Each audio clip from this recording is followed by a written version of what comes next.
আমরা অ্যাপোস্ট্রফি নিয়ে আলোচনা করব। আমরা যদি অ্যাপোস্ট্রফিকে ভিজুয়ালাইজ করতে চাই, apostrophe is look like this, is looks like a comma.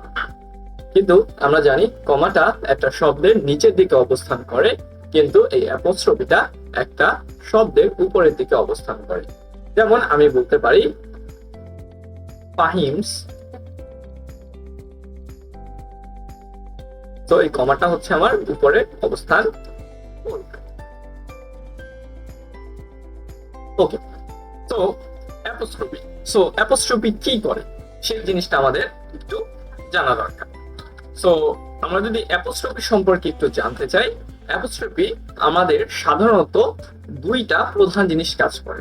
So apostrophe does two main things.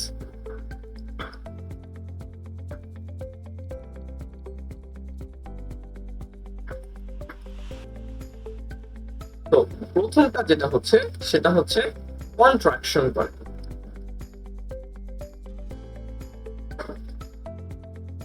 এখন কন্ট্রাকশন জিনিসটা কি আমরা একটা উদাহরণের মাধ্যমে বোঝার চেষ্টা করব।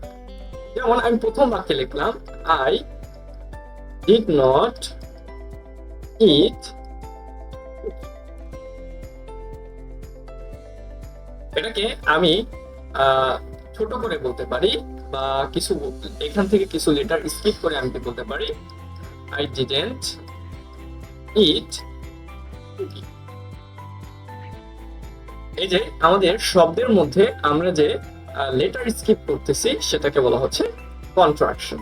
সো এই যে কন্ট্রাকশন করার ক্ষেত্রে আমাদের একটা অ্যাপোস্ট্রফি ব্যবহার করা লাগবে। সো দ্বিতীয় যে কাজটা অ্যাপোস্ট্রফি করে থাকে সেটা হচ্ছে প্রসেশন। তো প্রসেশন জিনিসটা কি? প্রসেশন বলতে বোঝায় জিনিসটা কার, সেই জিনিসটাকে ইন্ডিকেট করা। যেমন আমি বলতে পারি this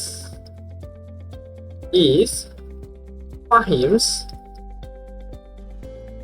car, অর্থাৎ এটা ফাহিমের গাড়ি।